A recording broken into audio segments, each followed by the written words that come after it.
پیغام مجھے دیا گیا تھا. پھر خان صاحب سے یہ بھی پوچھا گیا کہ وہ پیغام کس کا تھا, تو انہوں نے کہا کہ میں وقت پر بتاؤں گا, لیکن ہماری جو خبر تھی اس کی خان صاحب نے تصدیق کی کہ ان کو یہ پیغام دیا گیا تھا. راز صاحب, اس میٹنگ کے اندر جو ہوئی, بنیادی طور پہ سوالات ایسے تھے, اوبیسلی پاکستان کے حالات حاضرہ کے اوپر تحریک انصاف سے جو جڑے ہوئے سوال ہیں, خان صاحب کی شخصیت سے جڑے ہوئے سوال ہیں, ان کا ذکر کیا گیا. اس میں ٹاپ آف دا لسٹ جو سوال تھا, شاید یہ کہا جا رہا تھا کہ یہ جو آڈیو منظر عام پر آئی یہ حقیقت پر مبنی ہے. پاکستان کے وزیر اعظم نے بھی اس پہ کمنٹ کیا, پوری پیپلز پارٹی نے کمنٹ کیا, نون لیگ نے کمنٹ کیا, اور پھر اس کا جواب بھی آ گیا. اب باقاعدہ طور پر خان صاحب نے اس کی تردید کی کہ جناب ایسی کوئی بات نہیں تھی. ملک ریاض نے اگر گفتگو کی کسی کے ساتھ, اور جس طرح یہ آڈیو کو جوڑ توڑ کر پیش کیا گیا, اس کی بھی خان صاحب نے تردید کر دی ہے. جی, اس کی بھی تردید کی ہے, اور جو پیغام کے متعلق مزید انفارمیشن ہے اس کو بھی شیئر کرنا ہمارے ویورز کے ساتھ بڑا ضروری ہے. جی, کیونکہ پاکستان کے اندر حکومتیں بنانے کے لیے یا کوئی بھی پولیٹیکل ڈیسیژن لینے کے لیے کون سے حلقے ہیں جو اس قسم کی پیغام رسانی کر سکتے ہیں؟ طاقتور حلقے. جب ہم طاقتور حلقوں کا نام لیتے ہیں اور طاقتور کا لفظ بولتے ہیں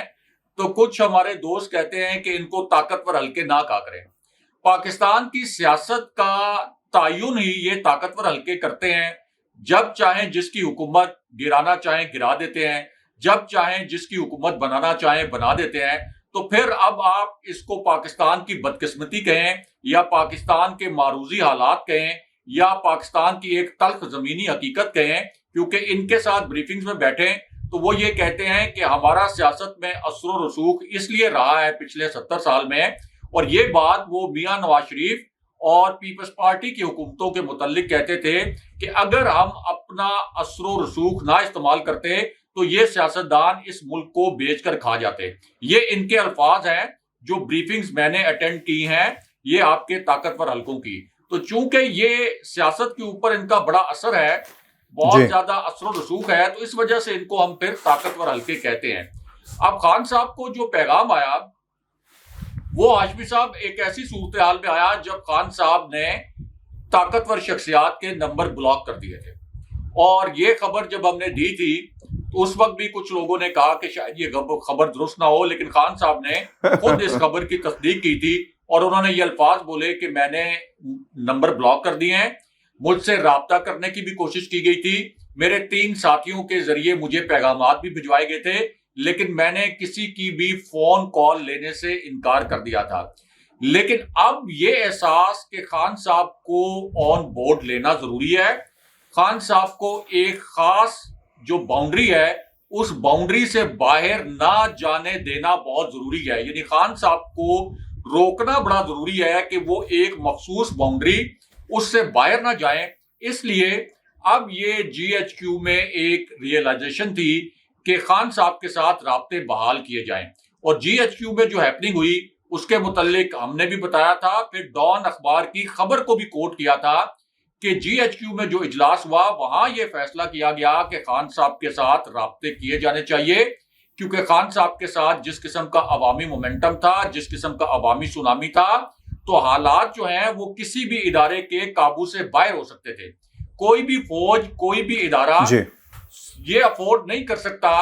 کہ عوام کے دلوں میں ان کے لیے کوئی منفی جذبات پیدا ہو جائیں. اور خان صاحب جتنے مومنٹم کے ساتھ پہنچے تھے ڈی چوک میں, اور پھر خیبر پختونخوا سے جس قسم کے پرجوش ان کے کارکن آئے تھے, تو خان صاحب اگر اس وقت وہ دھرنا جو پیغام خان صاحب کو ملا اس کے نتیجے میں اگر وہ دھرنا کچھ دن کے لیے ملتوی نہ کرتے تو یہ بات 100% یقینی ہو جانی تھی کہ وہاں پر خون ریزی ہو جاتی. اور پھر جو لیڈر ہوتا ہے, اور خان صاحب کا لیڈر وہ کبھی بھی جھوٹ نہیں بولتا. یعنی جس طرح سے ہم نے بتایا تھا کہ یہ پیغام ملا, خان صاحب نے تصدیق کر دی, تو یہ سوال ہی نہیں پیدا ہوتا کہ خان صاحب جیسا ایک لیڈر جو بہت اسٹریٹ فارورڈ ہے, جو بہت آنےسٹ بات کرتا ہے, کہ انہوں نے اس معاملے پر جھوٹ بولا ہو. تو ایک ہیپننگ ضرور ہوئی. آپ کہہ سکتے ہیں کہ جو پاکستان کے طاقتور حلقے ہیں یہ ان کی ضرورت تھی, انہوں نے خان صاحب سے رابطہ کیا تاکہ حالات قابو سے باہر نہ ہوں. اور پھر جی اس سے ایک جڑا ایک سوال رہا ہے صاحب, وہ بھی لے لیں. اور پھر اپنی بات کنٹینیو کیجیے گا. آپ کو لگتا ہے کہ رانا ثناء اللہ صاحب نے یہ بات کہی تھی کہ جو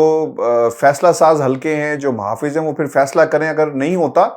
تو ہم پھر عوام کی عدالت میں جائیں گے، اس پر پریشر تھا. پھر شہباز شریف صاحب نے بھی یہ کہا، اور یہ نون لیگ کے اندر سے خبریں باہر نکلی کہ ایک کہا گیا کہ عمران خان کو روکیں، وہ طاقتور حلقوں کی طرف دیکھ رہے تھے.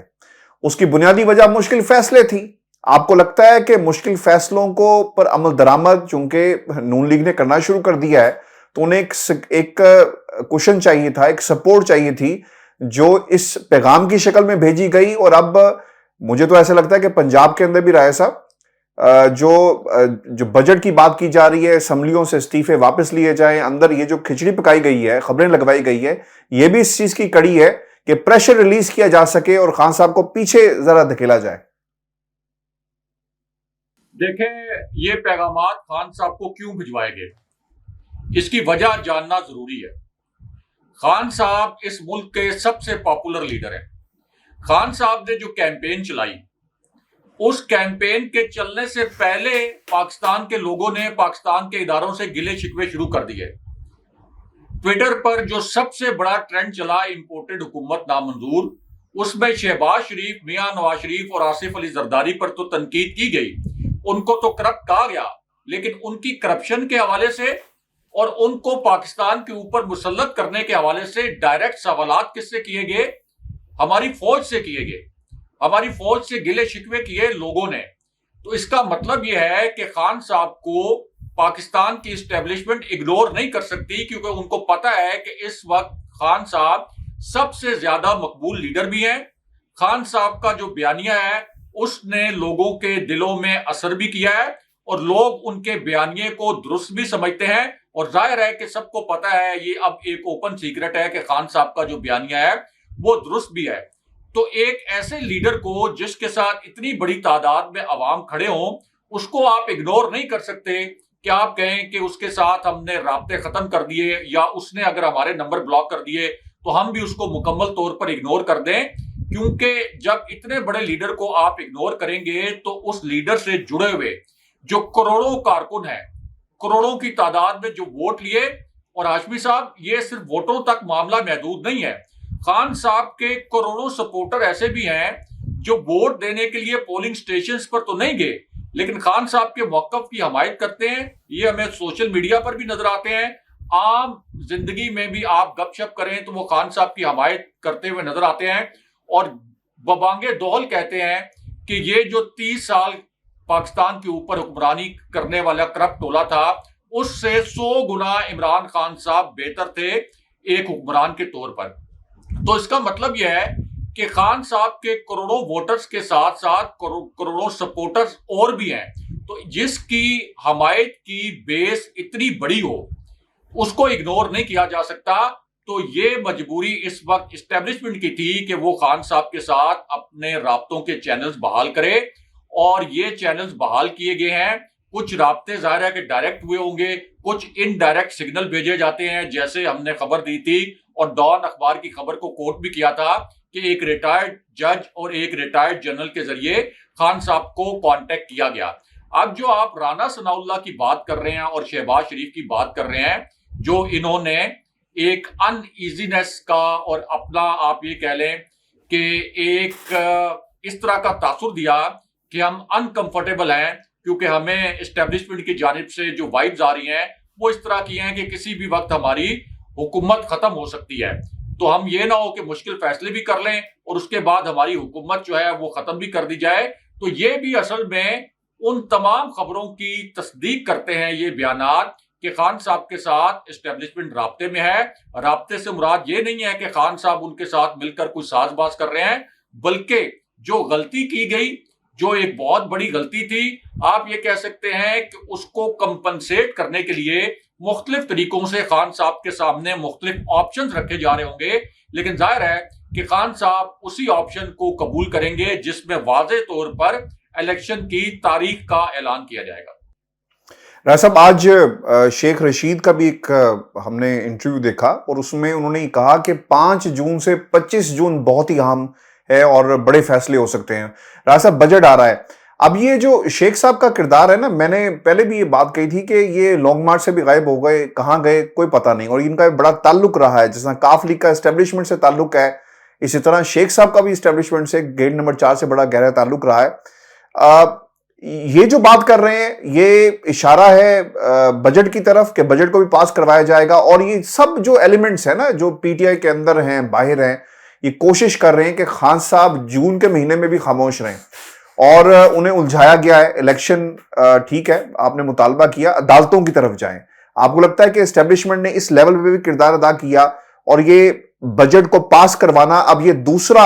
ایک ٹارگٹ ہوگا؟ لانگ مارچ پہلا تھا جس کو ختم کروا دیا گیا، جس طرح بھی کروایا گیا،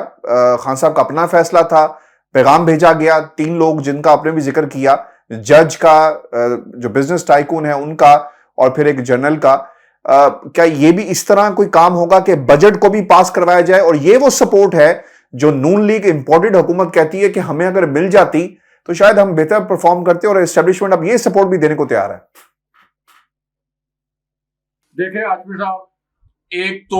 اپنے لیڈر کے اوپر ٹرسٹ کرنا چاہیے۔ اپنے لیڈر کے اوپر ٹرسٹ اس لیے کرنا چاہیے کہ لیڈر کو وہ تمام باتیں پتہ ہوتی ہیں جو عام لوگوں کو یا عام سپورٹرز کو نہیں پتہ ہوتی، اور پھر وہ باتیں ایک مخصوص وقت پر سامنے بھی لائی جاتی ہیں، اور حقائق، تمام وہ حقائق جو کہ ایک مخصوص وقت میں ان کے سپورٹرز کو نہیں پتہ ہوتے، وہ پھر ان سپورٹرز کو بتائے بھی جاتے ہیں۔ اب خان صاحب کے لیے یہ بہت آسان کام تھا۔ یہ جو کچھ لوگ سوالات اٹھاتے ہیں کہ خان صاحب نے دھرنا کیوں نہیں دیا، جب ان کے ساتھ مومنٹم بھی تھا تو ان کو دھرنا دینا چاہیے تھا، تو ان کی سوچ سے زیادہ بڑی سوچ ہے عمران خان صاحب کی۔ اگر انہوں نے دھرنا نہ دینے کا وہاں پر فیصلہ کیا تھا تو اس کے پیچھے ایک بہت بڑی سوچ تھی۔ ایک تو یہ پیغام، دوسرا یہ کہ خدا نخواستہ وہاں پر خون ریزی ہو جاتی اور فوج اور تحریک انصاف کے کارکن سامنے آ جاتے تو الٹا الزام بھی تحریک انصاف پر لگا دیا جاتا، کیونکہ ظاہر ہے کہ ریاستی ادارے بھی وہ کھڑے ہو جاتے اس امپورٹڈ حکومت کے ساتھ، اور اس امپورٹڈ حکومت میں میڈیا کو ویسے ہی مریم نواز مینج کر رہی ہیں۔ تو دوسری جانب جب خان صاحب کو پیغام بھی مل گیا اور خان صاحب یہ بھی دیکھ رہے تھے کہ وہاں پہ خون ریزی ہو سکتی ہے، تو اس سے وائز ڈیسیژن نہیں ہو سکتا تھا۔ اگر خان صاحب بھی اس وقت جذبات میں آ جاتے، کہتے کہ میں نے دھرنا ہی دینا ہے، تو اس سے نہ صرف پاکستان کا بلکہ تحریک انصاف کا اپنا بھی نقصان ہو جاتا۔ دوسرا جو آپ نے کہا کہ بجٹ پاس کرنا، بجٹ تو ہاشمی صاحب یہ پاس کروا لیں گے، کیونکہ ظاہر ہے کہ تحریک انصاف تو قومی اسمبلی میں موجود نہیں ہے، اور خان صاحب نے اب فیصلہ کر لیا ہے کہ تحریک انصاف کے جو ارکان قومی اسمبلی تھے انہوں نے جب استعفے پیش کیے تو اب وہ دوبارہ کسی بھی صورت قومی اسمبلی میں نہیں جائیں گے، تو بجٹ پاس کروانا تو کوئی مشکل کام نہیں ہے۔ اب شیخ رشید کے متعلق جو آپ بات کر رہے ہیں، وہ خود کہتے ہیں کہ میں اسٹیبلشمنٹ کا آدمی ہوں، میرے پاس اسٹیبلشمنٹ کے اندر کی خبریں ہوتی ہیں، کچھ خبریں ایسی ہوتی ہیں جو وہ بہت بڑھا چڑھا کر پیش کرتے ہیں، لیکن کچھ خبریں ایسی ہوتی ہیں جن کے متعلق جب وہ اشارے دیتے ہیں تو 10 15 20 دن کے بعد وہ خبریں درست ثابت ہونے لگتی ہیں۔ وہ اطلاعات جو ہیں جس قسم کے اشارے دے رہے ہوتے ہیں، وہ ہمیں پتہ چلتا ہے کہ آہستہ آہستہ جس قسم کی بات شیخ رشید نے کی تھی اس کے اوپر ڈائریکٹلی یا انڈائریکٹلی عمل درآمد ہونا شروع ہو گیا ہے۔ اب شیخ رشید نے جو کہا کہ 5 سے 25 جون تک کے دن بڑے اہم ہیں، یہ اس لیے اہم ہے کہ تحریک انصاف کیا حکمت عملی بناتی ہے، کیونکہ خان صاحب نے کہا ہے کہ ہم سپریم کورٹ کے فیصلے کی روشنی میں اپنے لانگ مارچ کی تاریخ کا اعلان کریں گے۔ تو اب امتحان یہ ہے سپریم کورٹ کا بھی اور پھر پاکستان کے اسٹیبلشمنٹ کا بھی کہ کیا عمران خان صاحب کو مجبور کرنا ہے کہ وہ دوبارہ سے ایک لانگ مارچ کریں، ایک دھرنا دیں، اور اس دھرنے میں رانا ثناء اللہ اسی طرح تشدد کریں، اور پھر اس کا جواب بھی تشدد سے دیا جائے۔ کیا خان صاحب کو اس نہج پر لے کے جانا ہے؟ اور پھر یہ بھی کہ خان صاحب ظاہر ہے کہ اکیلے نہیں ہیں، ان کے ساتھ جو کروڑوں لوگ اس وقت موجود ہیں، ان کی جو اتنی براڈ قسم کی سپورٹ بیس ہے، تو کیا اتنے بڑی جو ان کی سپورٹ بیس ہے اس کو آپ بالکل الگ تھلگ کر سکتے ہیں، اس کو اگنور کر سکتے ہیں؟ تو یہ اصل میں اداروں کا امتحان ہے۔ دوسرا یہ ہاشمی صاحب کہ یہ بات بھی بڑی ایویڈنٹ ہے، اور یہ بات ایک کامن سینس کی بات ہے کہ یہ جو 14 جماعتیں ہیں یہ مل کر کسی بھی صورت اکانومی کو آگے نہیں لے کے جا سکتے، کیونکہ ایک تو ان کے جو مفادات ہیں وہ جڑے ہوئے ہیں، مالی مفادات، معاشی مفادات، جو ذاتی ان کے مفادات ہیں، اس میں جو بندر بانٹ ہونی ہے، اس میں پھر اکانومی میں کنٹریبیوٹ کرنے کے لیے تو نہ آپ کے پاس کوئی زیادہ ایفرٹس ہوں گی، نہ کوئی زیادہ مالی وسائل ہوں گے۔ دوسرا، آپ نے دیکھا کہ ایک طرف یہ کہتے ہیں کہ ہمارے پاس تو زہر کھانے کے لیے پیسے نہیں ہیں، ڈاکٹر مصدق ملک نے کہا، اور ترکی جو گئے شہباز شریف، تو کتنے بڑے بڑے اشتہارات انہوں نے اخبارات میں چھپوائے، آپ سب نے دیکھے ہوں گے فرنٹ پیج کے اوپر۔ تو یہ بھی ایک میڈیا مینجمنٹ ہوتی ہے، میڈیا کو رشوت دینے کا یہ بھی ایک طریقہ ہوتا ہے۔ تو ترکی کے دورے کے اوپر شاید اتنا خرچہ نہ ہوا ہو جتنا خرچہ انہوں نے ان اشتہارات کے اوپر کر دیا۔ تو اب یہ اس قسم کے ڈرامے تو کریں گے کہ کسی طریقے سے اپنی حکومت کو فعال دکھائیں، شہباز شریف کی ایکٹیویٹیز دکھائیں، یہ بتائیں کہ شہباز شریف صبح 6 بجے جاگ جاتے ہیں، 7 بجے جاگ جاتے ہیں، لیکن سب کو پتہ ہے کہ یہ حکومت معاشی لحاظ سے ڈیلیور نہیں کر سکتی۔ اور خان صاحب کا جو نیشنل اکاؤنٹس کمیٹی، جو شہباز شریف کی حکومت کے آنے کے بعد جو اجلاس ہوا کہ 5.97% کے اوپر گروتھ ریٹ تھا، اس کو یہ کسی صورت 6% پہ نہیں لے کے جا سکتے، الٹا یہ گروتھ ریٹ نیچے آ جائے گا۔ اور ہاشمی صاحب، اس وقت صورتحال یہ ہے، آپ تو بڑے مزے میں بیٹھے ہوئے ہیں لندن، اتنی بدترین قسم کی لوڈ شیڈنگ ہو رہی ہے، اسلام آباد میں بھی اتنی بدترین قسم کی لوڈ شیڈنگ ہو رہی ہے کہ میں نے اپنے گھر کے اوپر سولر سسٹم لگوایا ہوا ہے۔ وہ سولر سسٹم 6 بجے کے بعد جب یہ لوڈ شیڈنگ شدید ہو جاتی ہے، ایگزاسٹ کر جاتا ہے، اس کے بعد یو پی ایس جو بیک اپ پہ لگا ہوا ہے وہ بھی ایگزاسٹ کر جاتا ہے، الٹیمیٹلی ہمیں جنریٹر چلانا پڑتا ہے۔ اتنی بدترین لوڈ شیڈنگ اگر اسلام آباد میں ہو رہی ہے تو آپ امیجن کریں کہ پاکستان کے چھوٹے شہر اور جو دیہات ہے وہاں پر کیا ہوگا۔ اور عمران خان صاحب کی حکومت گرنے سے 15 دن پہلے تک لوڈ شیڈنگ کا نام و نشان نہیں تھا، اور اگر کہیں آدھا گھنٹہ پونا گھنٹہ بجلی چلی بھی جاتی تھی تو یہ نون لیگ کے جو قریبی صحافی ہیں اس وقت آسمان سر پر اٹھا لیتے تھے کہ لوڈ شیڈنگ۔ اب تو ہاشمی صاحب 20 گھنٹے لوڈ شیڈنگ ہو رہی ہے۔ تو یہ تو لوڈ شیڈنگ کو مینیج نہیں کر پا رہے، یہ کس طریقے سے معیشت کو آگے لے کر جائیں گے؟ جس گاڑی کے 14 ڈرائیور ہیں وہ گاڑی ہمیشہ کریش ہی ہوتی ہے۔ اس لیے الٹیمیٹلی اسٹیبلشمنٹ کو انتخابات کی جانب جانا پڑے گا، اور طاقتور حلقے، ہم اس لیے کہتے ہیں کہ اس وقت صرف طاقتور حلقے ہی اگلے انتخابات کا فیصلہ کر سکتے ہیں، اس امپورٹڈ حکومت کے بس میں کچھ نہیں ہے۔ رائے صاحب، مریم نواز کے حوالے سے اسی پلیٹ فارم پہ آپ نے ایک بات کہی تھی کہ سب سے زیادہ فائدہ مریم نواز پہنچائیں گی پاکستان تحریک انصاف کو۔ سر، آج یہ بھی کہا گیا، میں مریم نے جو باتیں کہی اس پر جانے سے پہلے کچھ چیزیں میں آپ کے سامنے رکھ دیتا ہوں۔ اور مریم نے کیا کہا، وہ یہ کہتی ہیں کہ ملکی معیشت وینٹیلیٹر پر ہے، عمران خان پاکستان کو IMF کے ہاتھوں گروی رکھ کر گئے۔ اچھا، اب انہوں نے نا بہت ساری ایسی باتیں ہیں جو بار بار دہرا رہی ہیں، ان کے پاس بھی کہنے کو کچھ نہیں ہے، اور بار بار معیشت کی بات کرتی ہیں، عمران خان کے لانگ مارچ کی بات کرتی ہیں۔ اچھا، آج انہوں نے یہ جملہ استعمال کیا کہ عمران خان کو ایک اور ثاقب نثار کی تلاش ہے، ججوں کی طرف دیکھ رہے ہیں کہ کوئی ڈھال بن سکے، کوئی فیصلہ ان کے حق میں سنا سکے۔ کبھی یہ پاکستان کے اداروں کی طرف دیکھتے ہیں، یہ الفاظ استعمال کیے گئے۔ رائے صاحب، میرا آپ سے سوال ہے کہ یہ جو الزام لگایا جا رہا ہے کہ عمران خان کو ثاقب نثار کی تلاش ہے، آپ کو نہیں لگتا کہ مریم نواز کو بھی کسی ملک قیوم کی تلاش ہے؟ اور پھر سب سے انٹرسٹنگ فیکٹ یہ ہے کہ آج انہوں نے عمران خان کے بچوں کو بھی کا نام لے کر کہا کہ وہ ملک میں آئیں اور جہاد کریں، جہاد ہر مسلمان پر فرض ہے، اور وہ جہاد کیوں نہیں کرتے؟ اب یہ بھی قوم کو بتائیں نا رائے صاحب کہ ان کے بچے کیا کر رہے ہیں، جس طرح انہیں لانچ کیا گیا۔ اور پھر سب سے امپورٹنٹ رائے صاحب بات یہ ہے کہ وہ یہ کہتی ہیں کہ ہم نے تو انقلاب لانا تھا لیکن سامنے رانا تھا، انقلاب بند راستوں کو کھول کر راستہ نکالنے سے آتا ہے، رانا ثناءاللہ تو تھا، رانا ثناءاللہ تو رہے گا، رانا ثناءاللہ کا فرض ہے عوام کو فتنے اور فساد سے بچانے۔ لندن میں ایک میٹنگ ہوئی تھی رائے صاحب، آپ کی طرف جانے سے پہلے کہ آپ اس کا جواب دیں، اس میں سوال کیا گیا اس میٹنگ کے اندر، جو خبر میں نے اپنے پلیٹ فارم پہ بھی دی، کہ نواز شریف نے رانا ثناءاللہ کی طرف دیکھ کر کہا کہ کر لو گے، تم سے ہو جائے گا، تو رانا ثناءاللہ نے کہا جی بالکل ہو جائے گا۔ تو یہ اسی کا ذکر کر رہی ہیں کہ کس طرح رانا ثناءاللہ تھا، رانا ثناءاللہ ہے، اور اب رانا ثناءاللہ صاحب جو ہیں وہ اسی طرح کا دوبارہ کوئی اقدام کریں گے، مقدمے بنائیں گے، عمران خان کا راستہ روکنے کی کوشش کریں گے؟ رائے صاحب دیکھیں عاشمی صاحب، جب نون لیگ اپوزیشن میں تھی، میاں نواز شریف کو سزا ہو چکی تھی، اس کے بعد میاں نواز شریف ایک ڈیل کے تحت خود باہر چلے گئے۔ عابد شیر علی پاکستان سے فرار ہو گئے کیونکہ وہ میاں نواز شریف کے رشتہ دار تھے۔ اسحاق ڈار میاں نواز شریف کے رشتہ دار تھے، وہ بھی فرار ہو گئے۔ تو اس وقت جب مریم نواز یہاں پہ کیمپین چلا رہی تھیں اور مریم نواز بھی فرار ہونا چاہتی تھیں، لیکن ان کا نام ای سی ایل پر ڈل گیا اور عمران خان صاحب کی وجہ سے وہ ڈیل پوری نہیں ہو سکی۔ شہباز شریف کے متعلق بھی ہم سب کو پتا ہے کہ خان صاحب نے ایئرپورٹ پر آخری وقت میں شہزاد اکبر سے احکامات دلوا کر آخری وقت میں روکا تھا، ورنہ شہباز شریف بھی فرار ہو کر لندن جا رہے تھے۔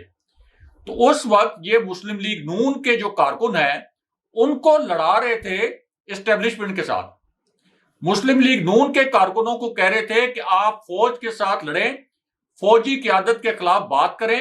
فوجی قیادت پر الزامات لگائیں، اور اپنے مریم نواز نے دونوں بھائی حسین نواز اور حسن نواز ان کے متعلق یہ فرمایا تھا کہ وہ تو برطانوی شہری ہیں، ان کا پاکستان سے کوئی لینا دینا نہیں۔ عابد شیر علی چونکہ اپنا رشتہ دار تھا، اس کو بھگا دیا کہ تم نے یہاں پہ کوئی قربانی نہیں دینی، اسٹیبلشمنٹ سے نہیں لڑنا، تم نے کوئی سٹرگل نہیں کرنی۔ اسحاق ڈار جو وزیر خزانہ تھے، ڈی فیکٹو پرائم منسٹر تھے، 33 کمیٹیوں کے سربراہ تھے ہاشمی صاحب،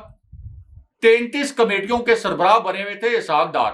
ان کو فرار کروا دیا کہ آپ نے کوئی ایفرٹ نہیں کرنی۔ تو پورا شریف خاندان فرار ہو گیا، صرف شہباز شریف اور مریم نواز، ان کو خان صاحب نے ڈیل توڑ کے روکا، ورنہ یہ بھی فرار ہو جاتے۔ تو یہ اب بتائیں